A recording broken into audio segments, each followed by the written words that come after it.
George Lindbeck was born in 1923 in Luoyang in China. He was the son of Lutheran missionaries, and he grew up all through his childhood in that Chinese context, in the mission context there.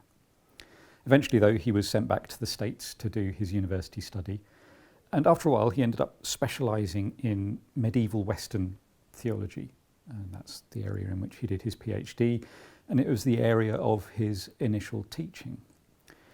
Now, because he had that expertise in sort of the great Western medieval thinkers, he also got called upon to do some teaching in contemporary Catholic thought. This is back in the 50s and early 60s, where that thought was dominated by reference back to thinkers like Aquinas. And his expertise in those medieval figures meant he could also teach contemporary Catholic thinking. And because he had that expertise, he was eventually asked if he would be a Lutheran observer at the Second Vatican Council from the Lutheran World Federation. He was sent over to Rome to see what was happening and report back, and he wrote a series of reports on developments in Catholic theology. And from that experience, he moved from being someone whose primary expertise was medieval theology, with something of an ability to teach the contemporary Catholic stuff, into being someone who was fundamentally an ecumenical theologian. Because of that Vatican II experience, because of seeing and being thrilled by, excited by the developments in Catholic life and thought that he saw there, he became someone who threw himself into ecumenical dialogue, particularly Lutheran Catholic, but then also more broadly as well. And over the couple of decades after Vatican II, he became a major player in some of those formal ecumenical dialogues, was involved in the production of reports, in all kinds of ecumenical work. And the work for which he's most famous emerges out of that context. He's famous for writing about post-liberal theology, which I'll come back to in a moment. But that emerged as an attempt to make sense of the work he'd been involved in as an ecumenical theologian, as someone involved in ecumenical dialogue. In the early 70s, he was asked to give a series of lectures, and he chose to speak about method in ecumenical theology. And people liked the lectures and suggested that he write them up into a book. And for various reasons, that took him, that process of writing it up into a book took him about 10 years. And so it wasn't until 1984 that he published that book, and it ended up being called The Nature of Doctrine. And it's still, if you read the preface and many of the examples through, is an attempt to make sense of the method of ecumenical theology. But the way he'd framed things in that book made the claims rather larger than that. It made them sound like claims about how all theology can and should be done, setting out of a sort of manifesto for a theological movement. That's certainly how it was read, and to a certain extent how it's written. But it's very important to remember its roots in ecumenical theology. He's trying to make sense of how ecumenical dialogue works and what's going on with the kind of discussion of doctrinal claims that you find in those ecumenical dialogues. In order to understand that book, though, The Nature of Doctrine, we need to understand a growing movement of which Lindbeck was a part. Really a movement of a group of friends, most of them at Yale Divinity School. There was George Lindbeck, there was his close friend Hans Frey, and there were others like David Kelsey involved as well. And that movement had some characteristics. It was quite diverse thinkers involved in diverse projects, but there were some emphases that they shared. And one of those emphases was an interest in Christian practice, in looking at the habits and practices of Christian life, and doing that kind of paying that kind of attention to Christian practice, to the habits of Christian life, as the backdrop to the kinds of theological claims that Christians make. In order to understand those claims, you need to understand the habits and practices that surround them. So that's one of the emphases of this movement. Another emphasis was a tendency to look at Scripture as providing an overarching narrative for Christian life, or at least to be interested in the narrative portions of Scripture. So not to be so much focused on the individual claims, the sort of propositions that one might find in Scripture, but to be interested in the stories. And if you want to understand what a Christian idea means, say the idea of God, then for these theologians, the first thing you'll do is look at the stories within which that idea is embedded. So the stories in which God appears as a character. Those will be where you first look to understand what the word God means. So as well as the interest in habits and practices, you've got this interest in the narratives of Scripture and the sense that those narratives give to the key terms that are used within them.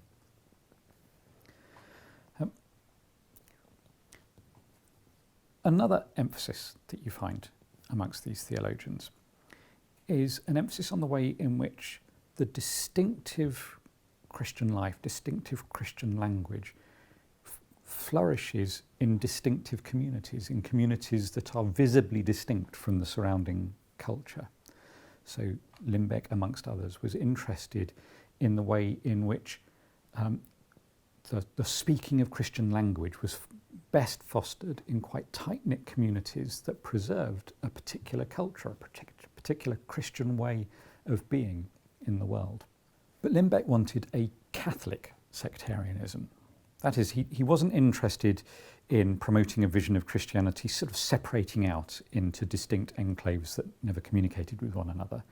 He was interested in the way in which Christianity, as it flourished in multiple distinctive communities, would be intensively in conversation with one another, an ecumenical conversation between the different forms of Christianity. So Lindbeck spent quite a bit of his time in his writings about ecumenism in the 60s and 70s and on into the 80s, talking about what it would mean for there to be a sort of a revival of Christian seriousness, a revival of Christianity lived intensely, of Christianity that was properly distinctive from the secular world, but a Christianity that was fully ecumenical, that was fully conversational amongst its various different manifestations in the world. So that interest in Catholic sectarianism is in the background when he writes The Nature of Doctrine. Now, in The Nature of Doctrine, he sets out three different ways in which you might think about doctrine. These are caricatures. It's a typology setting out in primary colours the sorts of approaches to doctrine he saw in the ecumenical world, the theological world. Any real doctrinal theologian will always be more complex than any one of these pictures, but they're three bold pictures to think with. And the first he called a cognitive or propositional approach to doctrine, and this is perhaps the most straightforward one to grasp. It's where doctrine is treated in the way that you treat other bodies of theory, as a set of statements making truth claims about God and God's ways with the world, and then arguing about how those claims go together. So this is a sort of approach to doctrine where, when doctrinal theologians are looking at Scripture, they're going to be most interested in the specific claims that they find in Scripture being made about God, about the church, about creation, about incarnation. And then they're going to argue about how those claims go together into some kind of coherent system of thought. And ecumenical activity, if that's your understanding of how doctrine works, is going to be a matter of arguing about the compatibility between different claims. You say X about God, I say Y about God. Let's explore whether those are logically compatible claims. And some ecumenical activity takes that form. But Lindbeck didn't think that that was how the most fruitful or most interesting ecumenical activity worked. He sets out a second vision of how doctrine works, what the nature of doctrine is. And this is where doctrine, instead of being sort of fairly straightforward truth claims about God, is in fact a way of expressing a certain kind of experience. So it's something more like poetry, although a peculiar kind of poetry. So when you make a claim about God, it's not so much a direct propositional, logically debatable claim. It's a way of expressing something that you've experienced, a relationship to God that you've experienced. It might be expressing some moment of experiential discovery, an aha experience where you've suddenly seen the world differently or felt the world differently. Or it might be expressing something longer term, a sort of deep-seated, ongoing way of experiencing the world. But doctrine is one of the forms of religious speech which expresses those kinds of experience. And the language might be rather inadequate, but it's there in order to help you communicate and help other people find their way into the same kind of experience. And if that's the kind of view of doctrine you've got, Lindbeck thought, ecumenical activity of the kind that he was involved in doesn't really seem to be that important. You're no longer going to be arguing about the sort of technical compatibility of different truth claims. Rather, you're going to be interested in whether broadly similar or at least compatible forms of experience are being expressed through our different doctrinal claims. And that's not really how most ecumenism of the kind that he'd been involved in had worked. Nevertheless, it's one possible way of understanding what the nature of doctrine might be. Lindbeck, however, was most interested in a third possibility. And to understand this third possibility, we need to take one step back. He was interested in a way of understanding doctrine that was rooted in a way of understanding Christianity as a whole, indeed a way of understanding religion as a whole. And that's a way of understanding which sees religion not so much as a series of truth claims, not so much as a sort of variety of experience, but as a culture, as a way of life, a set of habits and practices that people inhabit. In that kind of view, becoming a Christian is not primarily about assent to certain truth claims or about the having of a certain experience, but about being enculturated into a particular community, learning the ways of that community and coming to commit oneself to those habits and practices, including habits of speech, including habits of worship, habits of witness, and so on. Now, within that kind of understanding of what Christianity is, that cultural understanding, Lindbeck wanted to say that you can think of learning to be Christian as like learning a language. You pick up the habits of speech of Christianity, both literally the things that Christians say, but he's also using this as a more metaphorically for all the ways that Christians behave and live together. That's like a language that over time you learn and become more proficient in. So this gets called the cultural linguistic approach to thinking about Christianity. Christianity is a culture, it's like a language. Lindbeck's idea about doctrine in this context was that doctrinal statements function as something like grammatical rules for speaking the Christian language. They're sort of key markers which lay out how to speak the Christian language well. You don't primarily learn a language by learning the grammatical rules. You learn it by learning to speak it with other people who speak that language well. You learn it by immersion. But the grammatical rules can sometimes help you see the structure of what you're learning a bit more clearly. They can help guide you in the process of learning it well. And Lindbeck thought that those doctrinal rules played the same kind of function. They weren't themselves central to practices and habits of Christian worship, Christian witness, but they helped keep those practices in shape. They helped point out some of their limits, some of the ways in which they went together. And to understand a doctrinal claim for Lindbeck in this context is to understand how it functions as a grammatical rule for Christian practice, for the shape of Christian life. I'll give an example in a moment to try and fill that out a bit more.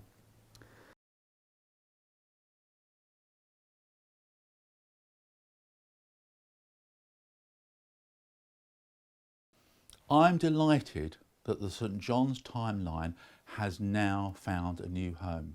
We are working with the Christian publisher Hymns A&M, and the new website hosts all the videos we have produced over the last 12 years, including plenty of new material. There is over 160 videos, 100 hours of quality content, which we are known for. There is a low annual subscription fee, and all the profits will be going to produce new videos. The link to stjohnstimeline.org is in the video description below.